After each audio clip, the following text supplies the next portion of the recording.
Story 1. I don't know if Sylvester is supposed to be the bad guy and Tweety is supposed to be the good guy, but wow, is that Tweety bird annoying as anything. Maybe it's the voice. I hate that voice. Story 2. The sharks in deep blue sea. They were being tortured and experimented on. They just wanted to escape and live their lives. Story 3. Heinz Doofenshmirtz had a rough childhood. His parents didn't even bother showing up for his own birth, but he managed to grow up to be a loving father who simply wants to take over the tri-state area, if it weren't for that pesky platypus. Story 4.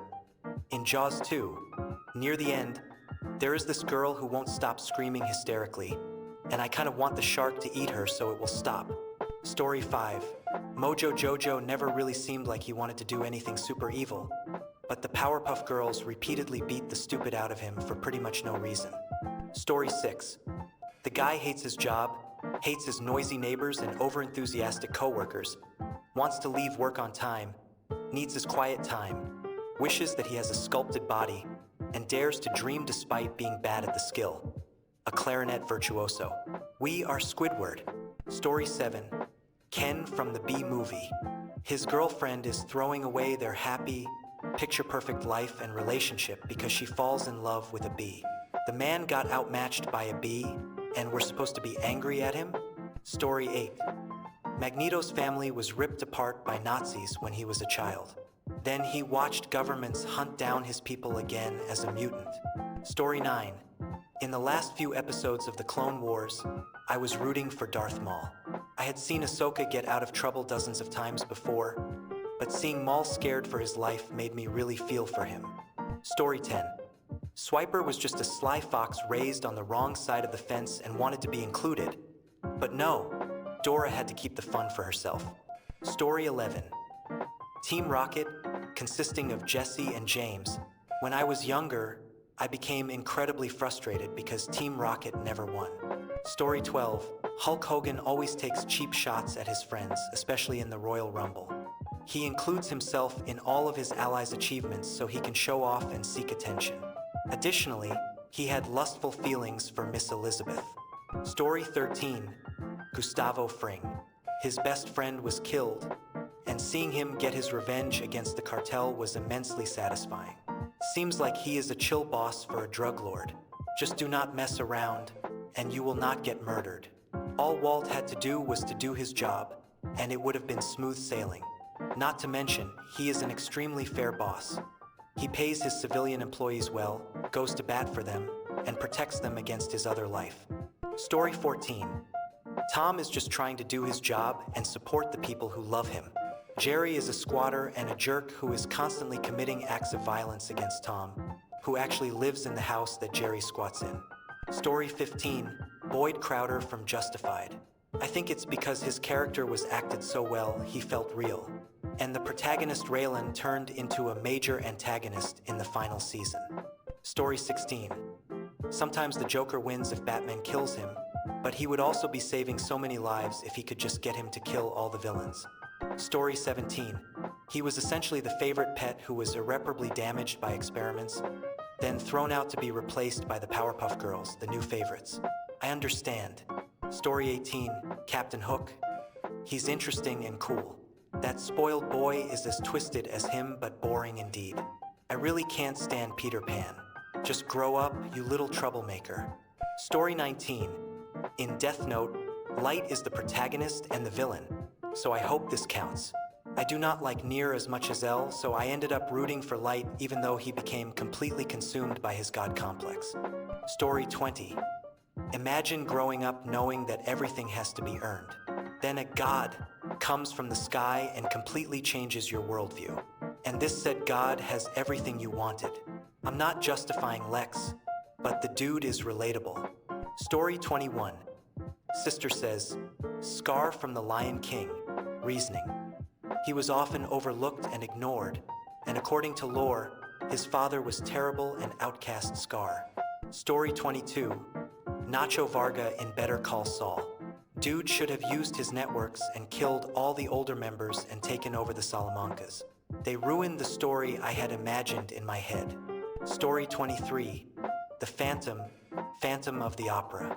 Partially because I'm insane, partially because Raoul is a joke, and partially because Gerard Butler is incredibly attractive. Story 24. Because he deserved to be on a beach earning 15%. Nakatomi Corporation is the real villain. Story 25. The replicants in Blade Runner, they just want to live, but Harrison Ford is walking around, shooting them dead in the streets. Story 26. I think Paul in Dune 2 is going to turn evil and cause the deaths of over 60 billion people across the galaxy.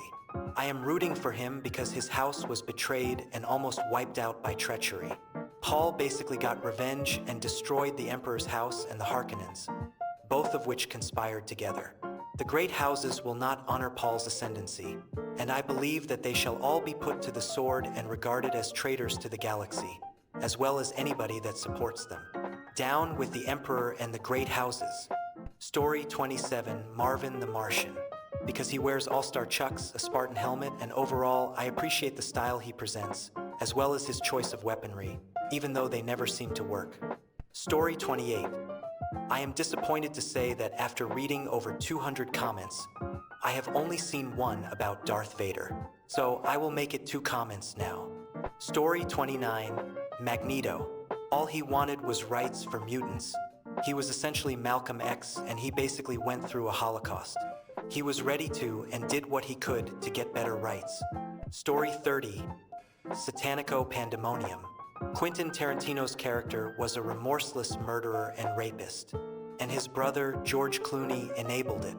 They both deserved to lick the dirt off of Salma Hayek's boots for the next century or whatever. Story 31, Grand Admiral Thrawn, in the Heir to the Empire series. Another could almost be Director Krennic in Rogue One. I felt legitimately bad for him when his own creation appeared above Scarif, about to end his life along with everyone else. Story 32, Haytham in Assassin's Creed 3. I love Connor, but Haytham had the more convincing argument. People do need structure and order. Otherwise, they fall prey to their base instincts. Story 33, Tracy Flick in Election was groomed by a teacher, and then her social studies teacher tried to undermine her attempt to win the class presidency. He did this because he despises overachievers and felt like she was responsible for his best friend, who had an illegal relationship with her, being unfairly dismissed from his job. Story 34. Loki in the first Thor movie is absolutely right that Thor is unprepared to rule. And his breakdown is because Odin was unfair and took him, never told him he was adopted, and never put a stop to any of the negative things people said about the Jotuns that he grew up hearing, at least some of which had to have been coming from inside the palace. The cherry on top was that Odin did a whole lot worse and covered the whole thing up, literally and metaphorically. Story 35, Vegeta, because he is the boss, especially when he is young and voiced by Brian Drummond. I just love everything about him. Story 36, I have to say I could empathize with Dracula from the 2017 Castlevania animated series. The guy finds the one person in the whole of history that makes him want to be a good person, and she gets killed by ignorant individuals.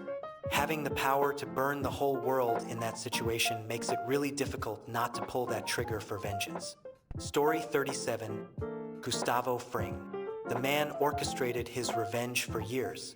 He was so full of hate that he dedicated his entire life to revenge, and he was so close, but one man we all know who got in the way.